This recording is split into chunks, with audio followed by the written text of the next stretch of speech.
Kids, welcome to our section bio hotspot. और आज हम कुछ ऐसे टर्म्स के बीच में डिफरेंशिएट करेंगे जो काफ़ी चैलेंजिंग रहती है, काफ़ी कंफ्यूजन भरी रहती है। सो आज हम देखने जा रहे हैं कि वो टर्म्स जो हमें बड़ी कंफ्यूजन में डालती है वो है डीएनए, जीन एंड अलील। बड़ा ही कंफ्यूजन रहता है अक्सर बच्चों को इन तीनों टर्म्स के अंदर कि डीएनए में जीन होता है या जीन में डीएनए होता है। अगर ये दोनों क्लियर हो जाएं तो जीन क्या होता है और अलील क्या होता है। तो ये तीनों टर्म्स जो है वो काफी कंफ्यूजन क्रिएट करती है। सो आज हम इन तीनों टर्म्स को अच्छे से क्लियर करेंगे। देखिए बायो बड़ा ही इंटरेस्टिंग सब्जेक्ट होता है, ठीक है। स्पेसिफिक ये चीज है कि बायो हमारे सराउंडिंग ही नहीं बल्कि हमारे अंदर भी एग्जिस्ट कर सकती है। सो हर एक चीज अगर देखें जो भी लिविंग है वो किसकी बनी हुई है, सेल की बनी हुई है। तो यहाँ पे हम एक इमेजिनेशन क्रिएट करते हैं। मान लीजिए एक सेल है और सेल के अंदर क्या उसका कंट्रोल रूम होता है जिसको हम क्या बोलते हैं, न्यूक्लियस। बिल्कुल सही। तो हम एक स्टोरी की तरह, एक इमेजिनेशन की तरह इन सारे टर्म्स को क्लियर करेंगे। जैसे कि मान लीजिए सेल है, ठीक है, और सेल के अंदर क्या प्रेजेंट रहता है, न्यूक्लियस जो उसका कंट्रोल रूम होता है। और न्यूक्लियस में क्या प्रेजेंट रहते हैं बच्चों, क्रोमोसोम। बिल्कुल सही। अब ये जो क्रोमोसोम है वो किसका बना होता है, जेनेटिकल मटेरियल का, ठीक है। और जेनेटिकल मटेरियल क्या है हमारे पास, डीएनए प्लस प्रोटीन, जो कि हिस्टोन प्रोटीन होता है और नॉन हिस्टोन प्रोटीन होता है। लेकिन हमें यहाँ पे बात करनी है किसके रिस्पेक्ट में, डीएनए के रिस्पेक्ट में। सो डीएनए क्या है, तो डीएनए को हम मान के चलते हैं कि डीएनए जो है एक पॉलीमर है। पॉलीमर है किसका, न्यूक्लियोटाइड का। Nucleotide is monomer unit. Nucleotide किसका बना होता है अगर हम देखें तो nitrogen base pair plus pentose sugar plus phosphate group आपस में मिलके क्या बनाते हैं, न्यूक्लियोटाइड बनाते हैं। और इन न्यूक्लियोटाइड की जो सीक्वेंस होती है और उस या उसका जो पॉलीमर फॉर्म होता है वो क्या कहलाता है, हमारा डीएनए। सो हम यहाँ पे डीएनए बनाते हैं। सपोजिंग ये एक इतना बड़ा डीएनए है, ठीक है, और डीएनए के अंदर बहुत सारी न्यूक्लियोटाइड सीक्वेंस प्रेजेंट रहती है। डीएनए फाइबर है हमारे पास, ठीक है। ये क्या है, डीएनए फाइबर, ठीक है। अब इस डीएनए फाइबर के टर्मिनल 5 प्राइम 3 प्राइम और एक 3 प्राइम टू 5 प्राइम, ठीक है। अब जो ये पूरा का पूरा डीएनए, अगर यूकैरियोटिक की बात करें तो कभी पूरा का पूरा डीएनए फंक्शनल नहीं होता। यूकैरियोटिक की कहानी अलग रहती है क्योंकि वहां पे वेल डेवलप्ड न्यूक्लियस ही नहीं होता। उनका जितना भी मटेरियल होता है यूकैरियोटिक्स यानी कि बैक्टीरियल सेल के अंदर, वो सारा का सारा फंक्शनल ही होता है। तो उनका पूरा का पूरा डीएनए ही फंक्शनल रहता है। लेकिन यूकैरियोटिक के अंदर ही ये सारी चीजें तीनों की तीनों हमें यूकैरियोटिक के रिस्पेक्ट में समझनी है। सो यहाँ पे हमने क्या देखा, सेल, सेल से क्या निकाला, न्यूक्लियस, न्यूक्लियस में क्रोमोसोम, क्रोमोसोम देखा किसका कंसिस्ट किससे बना होता है, डीएनए यानी कि जेनेटिकल मटेरियल प्लस प्रोटीन का बना होता है। अगर डीएनए क्या था, पॉलीमर था न्यूक्लियोटाइड का, और एक न्यूक्लियोटाइड किसका बना होता है, nitrogen base pair, pentose sugar और प्लस डीऑक्सीराइबोज शुगर होती है और प्लस एक फॉस्फेट ग्रुप, ठीक है। मान लीजिए इतना बड़ा डीएनए का थ्रेड है। अब इस पूरा का पूरा जो डीएनए का थ्रेड है यूकैरियोटिक में फंक्शनली नहीं होता। यानी कि डीएनए का कुछ ऐसा पर्टिकुलर सेगमेंट होता है जो कि फंक्शनली एक्टिवेटेड रहता है। तो हम देखते हैं कि वो डीएनए का कौन सा सेगमेंट है। तो सपोज देन हमारे पास ये वाला जो सेगमेंट है ये फंक्शनली एक्टिवेटेड है, ठीक है। और एक डीएनए का ये सेगमेंट है, ये भी फंक्शनली एक्टिवेटेड है। एक्टिवेटेड है मतलब कोई पर्टिकुलर फंक्शन परफॉर्म कर रहा है, तो उसको हम बोलेंगे फंक्शनली एक्टिवेटेड। तो ये जो डीएनए के सेगमेंट जो कि फंक्शनली एक्टिवेटेड होते हैं, इनको हम किस नाम से जानते हैं, जीन के नाम से जानते हैं, ठीक है। ये हमारे पास क्या है, जीन है, ठीक है। तो जीन भी is a part of DNA. तो हम इसको क्या कंसिडर कर सकते हैं, जीन क्या है, जीन को आप बोल सकते हो कि it is a functional segment, functional segment या पार्ट ऑफ डीएनए, क्या आप बोल सकते हो, पार्ट ऑफ डीएनए, ठीक है।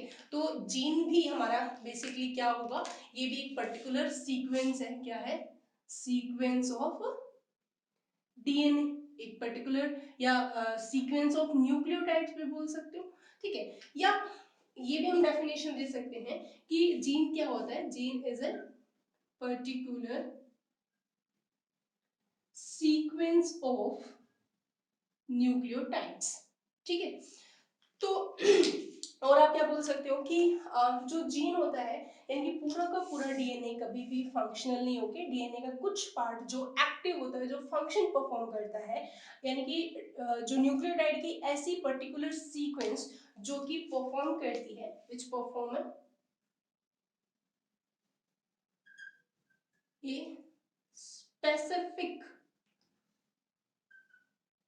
Function, is a very important specific function. तो यहाँ पे स्पेसिफिक फंक्शन क्या हो सकता है हमारे पास? स्पेसिफिक फंक्शन की अगर हम बात करें तो स्पेसिफिक फंक्शन में या तो वो आरएनए बना रहा होगा या फिर वो कोई पॉलीपेप्टाइड चेन यानी कि प्रोटीन का फॉर्मेशन कर रहा होगा। ठीक है, और आपको पता है कि जितने भी प्रोटीन्स होते हैं ये हमारी ग्रोथ के लिए, हमारे ट्रैट्स के लिए, हमारे कैरेक्टरिस्टिक्स के लिए बहुत रिस्पॉन्सिबल होते हैं। इन शॉर्ट हमारे पास एक चीज आ चुकी है कि डीएनए का वो सेगमेंट जो फंक्शनली एक्टिवेटेड होता है, एक स्पेसिफिक फंक्शन परफॉर्म करता है एंड कंट्रोल या कोड करता है एक स्पेसिफिक ट्रेट को, उसको हम क्या बोलते हैं? जीन बोलते हैं। सो हमारे पास एक पॉइंट और आ गया कि डीएनए का ऐसा सेगमेंट जो कंट्रोल या कोड करता है एक स्पेसिफिक ट्रेट को। ठीक है, तो उसको भी हम क्या बोलते हैं? जीन बोलते हैं। अब अगर हम देखें जीन किसका बना होता है, तो जीन जो है कंसिस्ट ऑफ, मान लीजिए डीएनए था, ठीक है, और इसका ये वाला सेगमेंट हमारा क्या है? जीन है। ध्यान से समझना इस चीज को। और जीन जो है दो चीजों से मिलकर बना होता है। जीन के अंदर कुछ सेगमेंट ऐसे होते हैं, ये वाला सेगमेंट मान लीजिए, एक यहाँ पे हम सेगमेंट बनाते हैं। जीन के अंदर भी दो तरह के सेगमेंट होते हैं। एक तो ये सेगमेंट हमें दिख रहा है, इसको हम बोलते हैं इंट्रोन। ठीक है, और जो ये वाला सेगमेंट हमें दिख रहा है इसको बोलते हैं हम एक्सोन। ठीक है, तो अगर आपसे पूछा जाए कि जीन किसका बना होता है, तो जीन दो चीजों से मिलकर बना होता है, एक तो इंट्रोन और एक एक्सोन। ठीक है, दो स्पेसिफिक सीक्वेंस से मिलकर बना होता है। इंट्रोन वो सीक्वेंस होती है जो आगे एक्सप्रेस नहीं होती, यानी कि जो ये सीक्वेंस होती है वो नॉन कोडिंग सीक्वेंस होती है, यानी कि नो एक्सप्रेस। ठीक है, एक्सप्रेस का मतलब है कि आगे ना तो वो प्रोटीन बनाएगी, ना कोई पर्टिकुलर फंक्शन परफॉर्म करेगी, ना कोई पर्टिकुलर ट्रेट को कंट्रोल करेगी। जबकि एक्सोन जो होती है वो कौन सी होती है? वो एक कोडिंग सीक्वेंस होती है, और जो एक्सप्रेस होगी, और एक्सप्रेस होके क्या बनाएगी? प्रोटीन का फॉर्मेशन करेगी। ठीक है, प्रोटीन का क्या करती है? फॉर्मेशन करेगी। ठीक है, सो ये था हमारा जीन। जीन क्या है अगर हम वापस से रिकॉल करें?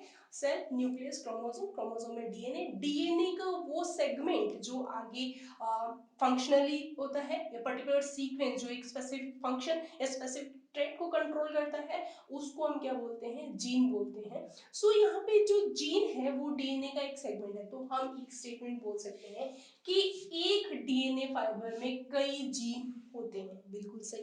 ठीक है, जो जीन है वो एक डीएनए फाइबर या डीएनए जो का पार्ट होता है। बिल्कुल सही, लेकिन all DNA parts not a gene, यानी कि all genes are DNA part but all DNA part are not gene in the specific condition. कौन सी? यूकैरियोटिक की बात करें तो डीएनए का सारा पार्ट जीन नहीं होता यूकैरियोटिक के अंदर, प्रोकैरियोटिक में होता है, वो अलग चीज है।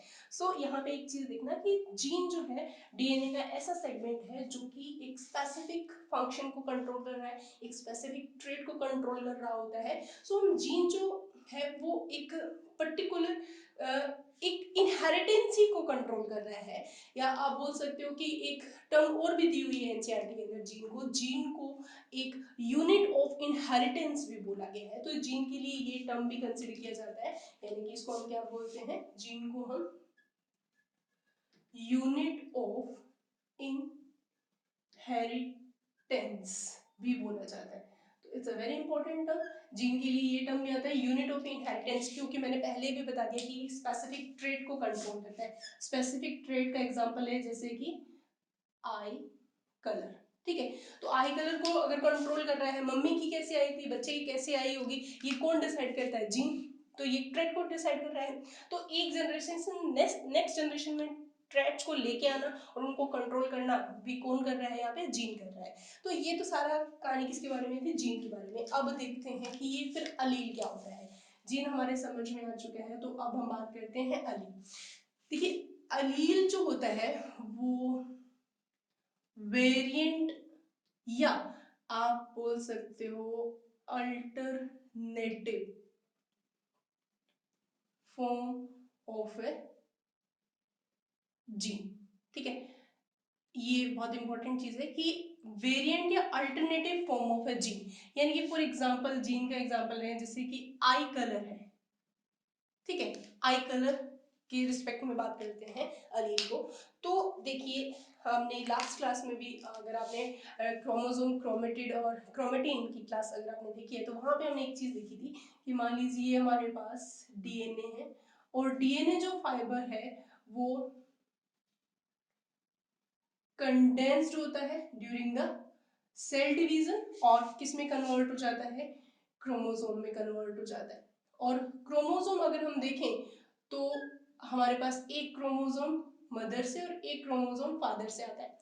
ये तो हम सिंगल क्रोमेटिड की बात कर रहे थे, लेकिन अगर आपको अगर डबल क्रोमेटिड कंसिडर करना है तो आप इस तरीके से भी कंसिडर कर सकते हो कि ये मान लो क्रोमोसोम है हमारे पास, और एक क्रोमोसोम हमारे पास कहाँ से है, मदर, और एक क्रोमोसोम है फादर से, ठीक है। और ट्रेट हमारा क्या है, आई कलर, ठीक है। तो अब देखिए कि जो ये क्रोमोसोम है ये पेयर में प्रेजेंट है, ठीक है। ये दोनों के दोनों क्रोमोसोम क्या है, पेयर में प्रेजेंट है। तो इन पेयर को हम क्या बोला जाता है, होमोलोगस क्रोमोसोम्स, ठीक है। होमोलोगस क्रोमोसोम का मतलब है क्या कि ये मतलब पेयर में है, एक मम्मी से आया है एक पापा से आया है। तो अब एक चीज देखिए कि इन क्रोमोसोम पे मान लीजिए यहाँ पे एक जीन प्रेजेंट है और यहाँ पे भी एक जीन प्रेजेंट है, ठीक है। ये क्रोमोसोम की वो जगह, वो पोजीशन जहां पे जीन प्रेजेंट रहता है, क्योंकि डीएनए होता है वो कंडेंस्ड होकर क्या बना रहा है, क्रोमोसोम बना रहा है। तो क्रोमोसोम का वो पोजीशन, वो लोकेशन जहां पे जीन प्रेजेंट होता है उसको हम क्या बोलते हैं, जीन लोकस के नाम से जानते हैं। It's a very important name. अगर यहाँ पे देखें तो यहाँ पे भी एक जीन है और यहाँ पे भी एक जीन है, ठीक है। लेकिन ये दोनों जो जीन है वो एक ही ट्रेट को कंट्रोल कर रहे हैं, कौन सा, आई कलर। तो एक ही ट्रेट को कंट्रोल करने के लिए हमारे पास दो जीन है, या आप बोल सकते हो एक जीन की दो अल्टरनेटिव फॉर्म है, क्योंकि आई कलर कंट्रोल करने वाला एक जीन कहां से है, मम्मी से, एक जीन कहां से है, पापा से, ठीक है। दोनों जीन जो एक ही ट्रेट को कंट्रोल कर रहे हैं वो कलर क्या है, आइज का। तो अब यहाँ पे इन दोनों जीन को आपस में क्या बोला जाएगा, अलील्स बोला जाएगा। कि जीन तो एक है, कौन सा, या ट्रेट तो एक ही है, कौन सा, आई कलर। और उस आई कलर को रिप्रेजेंट करने के लिए एक सीक्वेंस तो कहां से आ रही है, मम्मी से, और एक सीक्वेंस कहां आ रही है, पापा से। लेकिन दोनों का काम एक ही है, एक ही ट्रेट को कंट्रोल करना। सो आप देखिए कि अगर मम्मी से जो अलील आ रहा है ये किसके लिए होता है, फॉर ब्लू कलर आई, और जो पापा से आ रहा है वो है फॉर ब्राउन आई कलर, ठीक है। तो ये ब्लू कलर और आई कलर ये दोनों क्या है, different form of A gene.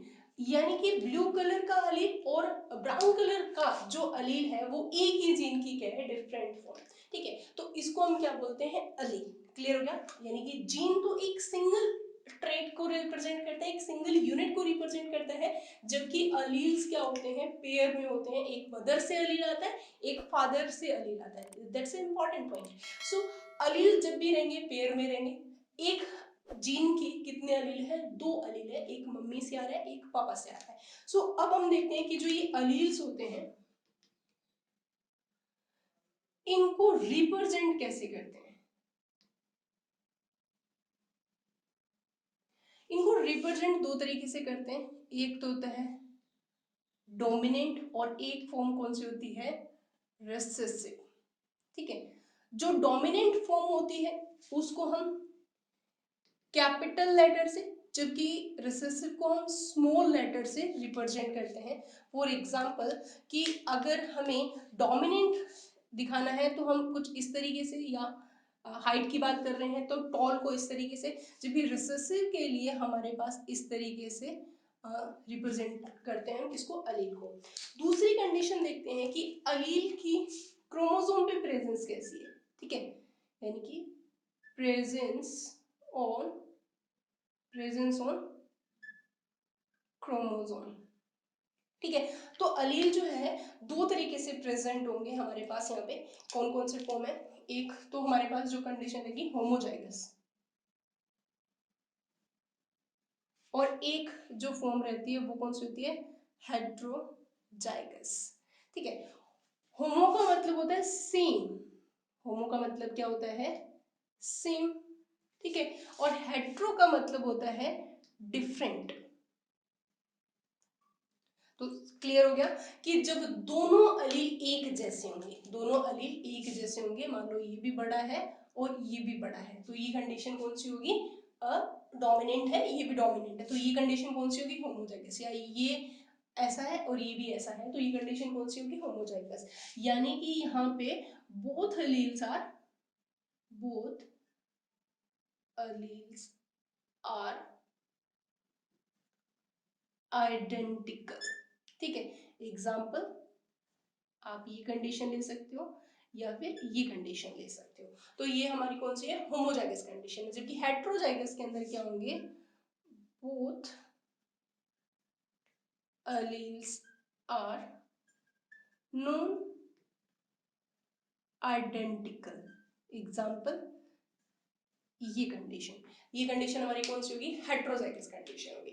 सो ये थे हमारे डीएनए, जीन और अलील। वापस से समराइज करें, यानी कि सेल में न्यूक्लियस, न्यूक्लियस में क्रोमोसोम, क्रोमोसोम किसका बना होता है, डीएनए और प्रोटीन का, और डीएनए का वो सेगमेंट जो एक स्पेसिफिक ट्रेट को कंट्रोल करता है उसको हम क्या बोलते हैं, जीन।